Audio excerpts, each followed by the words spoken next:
उत्तर प्रदेश के ऐसे सभी अभ्यर्थी जिनको इंतजार था उत्तर प्रदेश की पुलिस भर्ती का।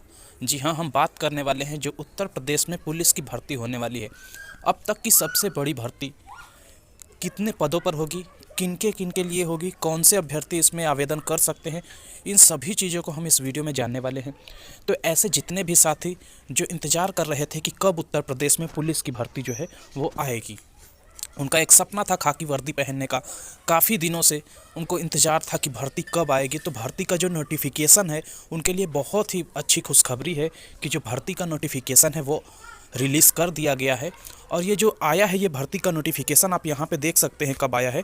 तो 23 दिसंबर 2023 को, यानी कि आज जो तारीख है, आज है 24 तारीख, कल के डेट में ये भर्ती का नोटिफिकेशन आया है। और कहाँ से ये भर्ती का नोटिफिकेशन रिलीज़ किया गया है इसके बारे में भी आप देख सकते हैं। तो यहाँ पे देखिए दिया हुआ है उत्तर प्रदेश सरकार, उत्तर प्रदेश पुलिस भर्ती एवं प्रोन्नति बोर्ड 19C, तुलसी गंगा कॉम्प्लेक्स, विधानसभा मार्ग, लखनऊ, उत्तर प्रदेश। जी हाँ, ये भर्ती का विज्ञापन जो है जहाँ से जारी किया गया है वो यहाँ पे आपको दिया हुआ है। लखनऊ से ये जारी किया गया है। तो इसके अंदर जो भर्ती है वो कितनी है, आपका वेतन कितना रहने वाला है, आपके हाइट, आपकी चेस्ट, सभी चीज़ों के बारे में हम बात करेंगे। और ये भर्ती केवल पुरुष अभ्यर्थियों के लिए है या फिर महिला अभ्यर्थियों के लिए, इसके लिए एज क्या चाहिए, क्वालिफिकेशन क्या होनी चाहिए, सभी चीज़ों के बारे में हम एक एक करके बात करेंगे। तो सबसे पहले हम चलिए यहाँ पे देखिए कुछ पॉइंट लिखा हुआ है, यहाँ पे हम इसको पढ़ लेते हैं कि क्या है। तो देखिए, पुलिस में आरक्षी नागरिक पुलिस के पदों पर सीधी भर्ती 2023 उत्तर प्रदेश में पुलिस एवं महिलाओं के लिए। तो आपको ये कंफर्म हो गया होगा कि ये जो भर्ती है किसके किसके लिए है, पुरुषों के लिए भी है और उसके साथ साथ महिला अभ्यर्थियों के लिए भी ये भर्ती जो है निकाली गई है। तो इसका जो ग्रेड पे रहने वाला है वो 2000 रहने वाला है। नए वेतन के मैट्रिक्स रुपये 21,700, आपका जो वेतन रहने वाला है इसके अंदर 21,700 रुपये रहने वाला है। अब रिक्त पदों को भरने के लिए ऑनलाइन आवेदन पत्र आमंत्रित किए जाते हैं, यानी कि इन पदों को जो भरना है ऑनलाइन आपसे आवेदन मांगा जाएगा। यहाँ पे देखिए मेंशन किया हुआ है। अब कितने पदों पर भर्ती है इसकी हम बात कर लेते हैं। तो यहाँ पे आप देख सकते हैं जो टोटल भर्ती है वो कितने पदों पर है। तो 6,244 पदों पर ये कुल भर्ती निकली है, जिसपे कि आरक्षित वर्ग के लिए 24,102 है। ऐसे ही EWS के लिए जो है 6,024 है। अन्य पिछड़ा वर्ग के लिए 16,264 है। अनुसूचित जाति के लिए 12,650 है और अनुसूचित जनजाति के लिए 1,204 भर्ती है। यानी कि टोटल भर्ती मिला के 60,244 है।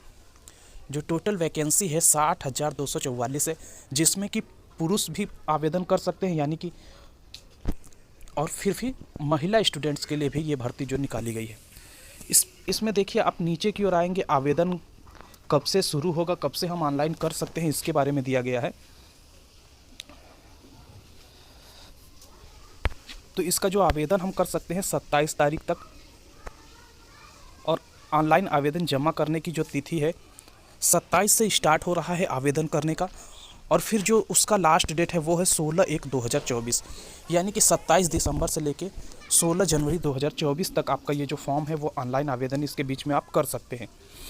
और शुल्क समायोजन में आवेदन में संशोधन की जो तिथि है वो है 18/1/2024, यानी कि आपको 27 तारीख से ऑनलाइन आवेदन स्टार्ट हो जाएगा। उसके बाद आप 16/1/2024 के बीच कभी भी आप आवेदन कर सकते हैं, लेकिन मैं आपको सजेस्ट करूंगा कि जैसे ही आवेदन स्टार्ट हो आप शुरू में ही आवेदन कर दें, जिससे कि लास्ट में चल के आपको कोई सर्वर का इशू ना आए, क्योंकि भर्ती बहुत बड़ी है। तो इसमें काफ़ी ज़्यादा संख्या में स्टूडेंट्स जो हैं ऑनलाइन आवेदन करने वाले हैं, जिसकी वजह से लास्ट टाइम में ऐसा होगा कि सर्वर बहुत ज़्यादा दिक्कत करेगा। तो कहीं ऐसा ना हो कि आपका फॉर्म छूट जाए और आप काफ़ी दिनों से इंतज़ार कर रहे थे इस भर्ती का, तो आपको यहाँ पे चांस ना मिले। तो इस वजह से जितनी जल्दी हो सके आप यहाँ पे ऑनलाइन आवेदन कर सकते हैं। ठीक, ये तो रही इन सब की बात। अब आवेदन का जो शुल्क रहेगा वो कितना रहेगा, तो यहाँ पे देखिए मेंशन किया हुआ है कि 400 रुपये रहने वाला है। तो सभी के लिए कितना होगा, आवेदन का शुल्क जो है 400 रुपये निर्धारित किया गया है। अब देखिए इसकी राष्ट्रीयता क्या रहने वाली है। तो राष्ट्रीयता जो है कि वो भारत का नागरिक हो। तो लगभग यूपी के जितने भी लोग हैं सभी भारत के नागरिक होंगे, तो भारत का नागरिक होना मस्ट है। इसके बाद आप जो सारी डिटेल है यहाँ पे आप पढ़ सकते हैं। मैं जो ये PDF है वीडियो के डिस्क्रिप्शन में दे दूँगा, वहाँ से आप इसको डाउनलोड करके ये सभी डिटेल पढ़ सकते हैं। मैं केवल जो इम्पोर्टेंट है उसके बारे में बात कर रहा हूँ। अब देखिए शैक्षिक अहर्ता ये क्या रहने वाली है।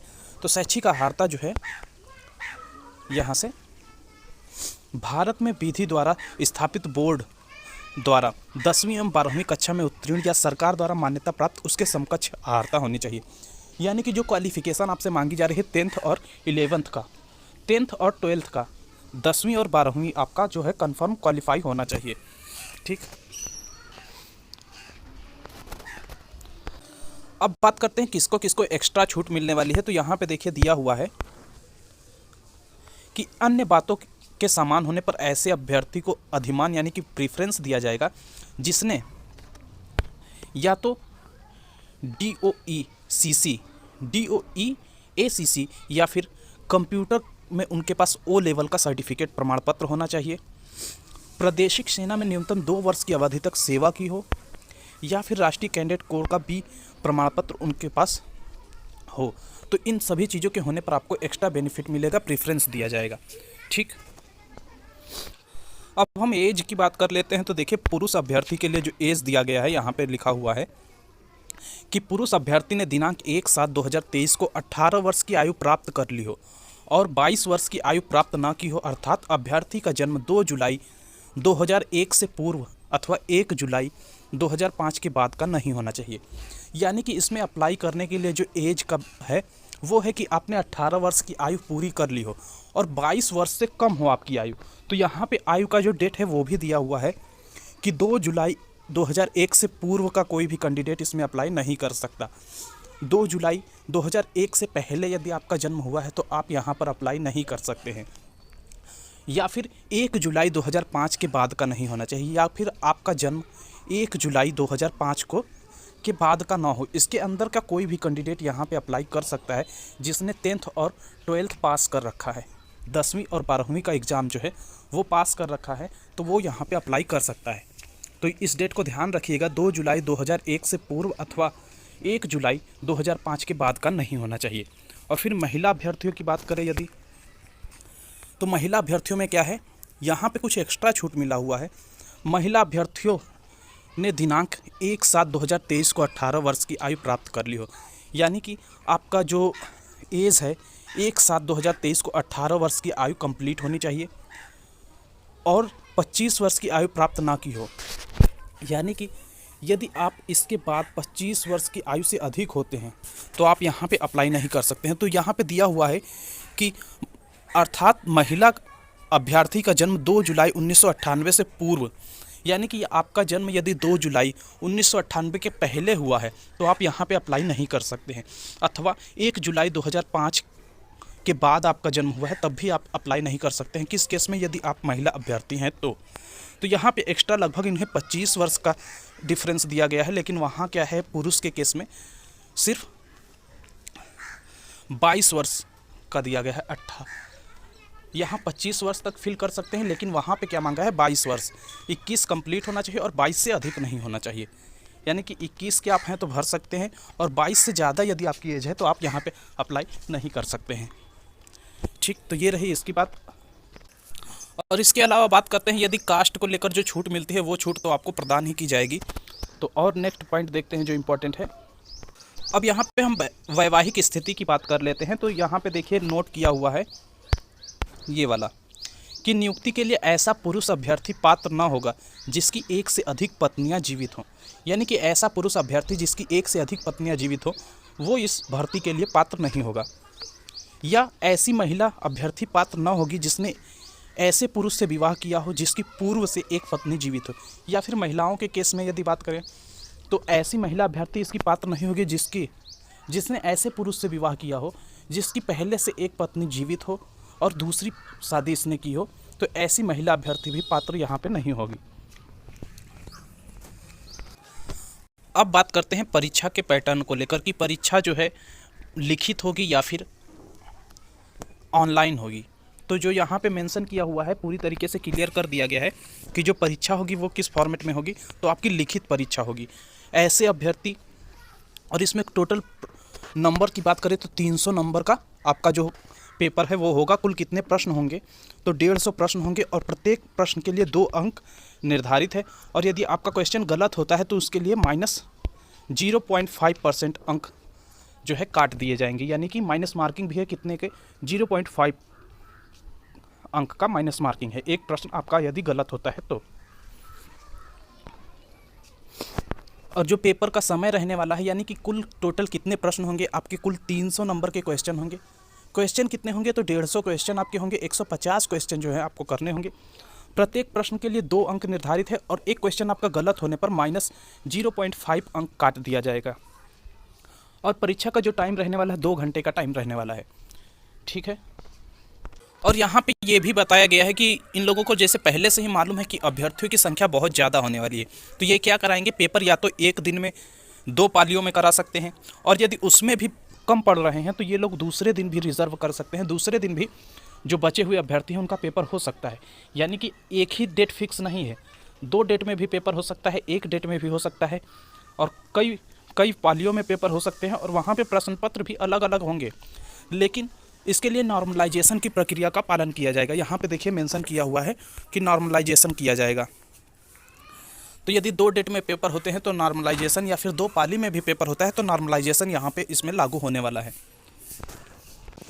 तो सबसे पहले यहाँ पर जो है आपका जो लिखित परीक्षा है वो होगा, उसके बाद आपका जो फिजिकल है वो होगा, और फिर डॉक्यूमेंट वेरिफिकेशन होगा। यहाँ पे देखिए मेंशन किया हुआ है कि document verification and physical standard test. तो सबसे पहले लिखित परीक्षा, उसके बाद आपका फिजिकल, फिर डॉक्यूमेंट वेरिफिकेशन, तो ये सभी चीज़ें रहने वाली हैं। अब देखिए बात करते हैं इसमें हाइट को लेकर। तो जो पुरुष अभ्यर्थी हैं जो कि सामान्य या फिर अन्य पिछड़ा वर्ग या फिर अनुसूचित जातियों के लिए जो हाइट रहने वाली है वो कितनी रहने वाली है, तो यहाँ पे देखिए मेंशन किया हुआ है 168 सेंटीमीटर। यदि आप सामान्य वर्ग से हैं, पिछड़ा वर्ग से हैं या फिर अनुसूचित जाति से हैं तो आपका जो हाइट होना चाहिए 168 सेंटीमीटर। पुरुष के केस में यदि आप पुरुष कैंडिडेट हैं तो आपका जो हाइट है 168 सेंटीमीटर होना चाहिए। उसके अलावा अनुसूचित जनजातियों की बात करें तो इनका जो हाइट होना चाहिए वो कितना होना चाहिए, 160 सेंटीमीटर। जो एसटी वर्ग में आते हैं तो उनका हाइट कितना होना चाहिए, 160 सेंटीमीटर, यहाँ पे मेंशन किया हुआ है। अब चेस्ट की बात करें तो चेस्ट कितना होना चाहिए, तो सामान्य, अन्य पिछड़ा वर्ग और अनुसूचित जनजातियों के अभ्यर्थियों के लिए न्यूनतम सीने की माप जो है 79 सेंटीमीटर 79 सेंटीमीटर बिना फुलाए और कम से कम 84 सेंटीमीटर फुलाने पर होनी चाहिए।